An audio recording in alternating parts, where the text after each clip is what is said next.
This year, ASICS released not one, but 3 different types of Supershoes. The Metaspeed Sky, the Edge, and the elusive Ray.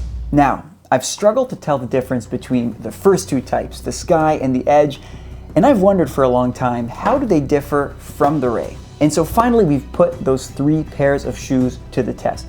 The whole Marathon Handbook team, we went to High Park here in Toronto to shoot a workout video. It's me doing 3 hard miles, 1 mile in each shoe, to finally figure out which one I like best and just how they compare to each other. So, stick with us. We're going into the wild.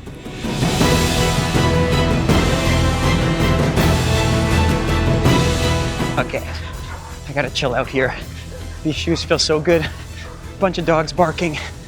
So I decided to save the huge wild card, the Ray, for last, and started with the Metaspeed Edge. Now, the Edge is a step up from last year's edition because it has this layer of FF Leap foam, which is ASICS' lightest material yet. So as soon as I get started, I feel like I'm locking into a fast mile interval without all that much effort. The shoe's doing a lot of the lifting, to be honest, but at the same time, I feel like I have some ground contact, which is different from what happens when I wear some of the heftier super shoes, like, say, an Alpha Fly or even a Saucony Endorphin Elite. So it's like I get all of the propulsion that a big foamy midsole would give me, but at the same time, I'm taking turns and going up and down little hills, still feeling like I have control over what my feet are doing. Once again, gotta chill out here. I wanna make it to the end. What stands out right away is how small the shoes feel. No extra flubber around the midsole, just a lean, toned body. It makes it easier to keep a fast turnover, and I'm curious to see how they compare to the Sky. For what it's worth, apparently last year's Chicago Marathon champion John Career is an Edge guy and not a Sky guy. So, good vibes all around with this shoe. If there's any issue with the rep, it's that I've gone out like a complete donkey, way faster than expected, and probably giving Alex of the future a pretty hard time in the upcoming reps. Oh boy. All right. Rep 1. So fast, man. How did it go? Good, like first mile, 4:48. I knew the Edge was good. I've worn it a lot. To be honest, I'm more so excited about the Ray. Excited about trying your, yeah, well, it's because I don't know how different the Ray is. Yeah. But I'm just really trying to pay attention to like how I'm landing, where I feel the carbon plate. I tend to feel the carbon plate close to like the forefoot. Okay. And so I'm curious to see if that'll be the same with the Sky.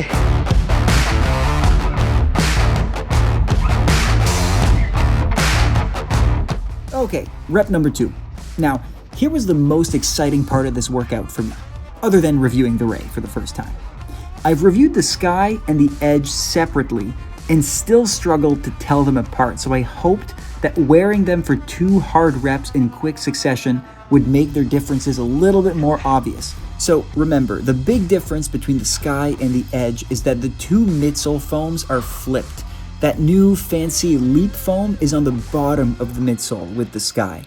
Also, the carbon plate in the Sky is placed a little bit higher, and the whole purpose, I guess, is to promote a bit more vertical movement in the Sky than in the Edge, as these shoes are meant for runners whose strides get longer as they pick up the pace, as opposed to the Edge wearers who would apparently get faster predominantly by increasing their cadence. Oh boy. Now those sound like tiny differences, but pro runners do tend to have a favorite. Hailemariam Kiros chose the Sky over the Edge to run and win the Sydney Marathon, for example. So, I tried to detect if I'm getting more airtime with each stride here, and on a micro level, maybe that's true. Going downhill with this shoe is nice because you feel like you're leaping into the air, but their differences can't be all that huge because here I am, once again, out way too hot. The Sky feels just as light and supple as the Edge, which probably contributes to a second rep being much too quick.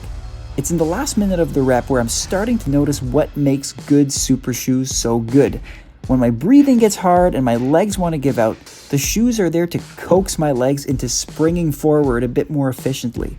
That foam is kind of doing the work just as my muscles start to get lazy.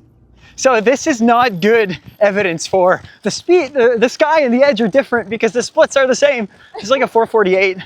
Again, I really need to rein it in when I try the Rays on because I think I'm going too fast. But here, okay, wearing them in succession, I think made me realize that the Sky has a bit more bounce.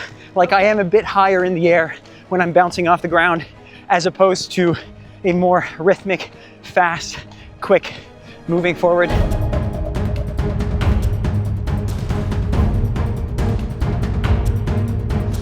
Okay, 3, 2, 1. They're squishier. They're squishier, they're lighter, don't feel the heel as much. Oh yeah, they're just so different. Okay, it's like a whole other shoe. All right, let's see how this goes. Okay, so my frantic early interval quips actually hold up here because the Ray is completely different from the Sky and the Edge. If those two are twins, the Ray is like the long lost cousin.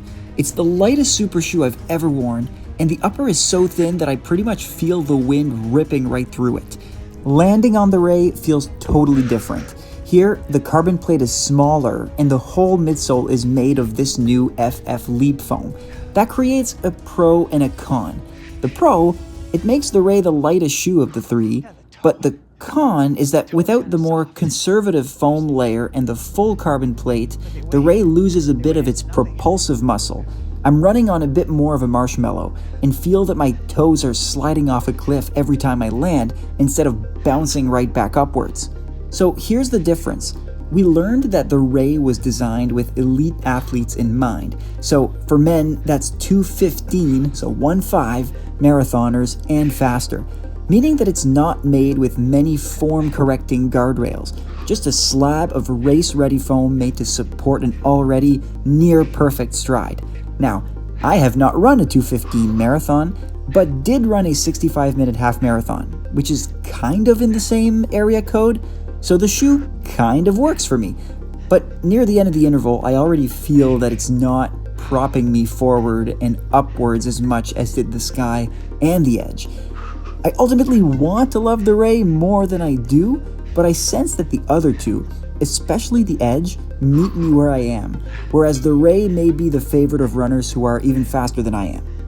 But still, the adrenaline takes over, and I round out my final rep, go figure, in another 4:48. I swear this was not planned. I have terrible news. What happened? 4:48. Oh no! 4:48 again. Here's the verdict of the video. No differences anywhere. All the shoes are amazing. You wasted your time. No, actually, the Ray feels so different. Does it? Yeah. Wow. It's softer. Okay. It doesn't have the power of the Tokyo, which is kind of weird, but it makes up for it because it's lighter. So it's just a different kind of shoe. It's squishier. Squishier. You said squishier. The first couple hundred meters, I was like, ugh, I don't know if I like this. And then as I got settled into it, I was like, okay, no, this is kind of sick. I think for the 5 and the 10, I'd wear the Ray because it's so light. And then I think for the half or the full, then I would probably go with the Sky or the Edge. And the weird thing was I think I like the Edge more. Oh yeah. I think I like the Edge more. Today was kind of a test run to help me understand more about the shoes, but I will keep those shoes for racing only. They're at the total apex of speed. They're not workout shoes. Keep them for your races. They can contend with pretty much any shoe on the planet. If you're still here, managed to make it through all my huffing and puffing, thank you for watching. I'm curious to know your takes on these shoes, if you've had the pleasure of trying them, and if you've detected a difference between the Sky, the Edge, and especially the Ray. And if you like the video, feel free to share with someone else who might enjoy it as well to help us keep doing this, because I love having my crew around in Toronto. And so, thanks for tuning in, and happy running.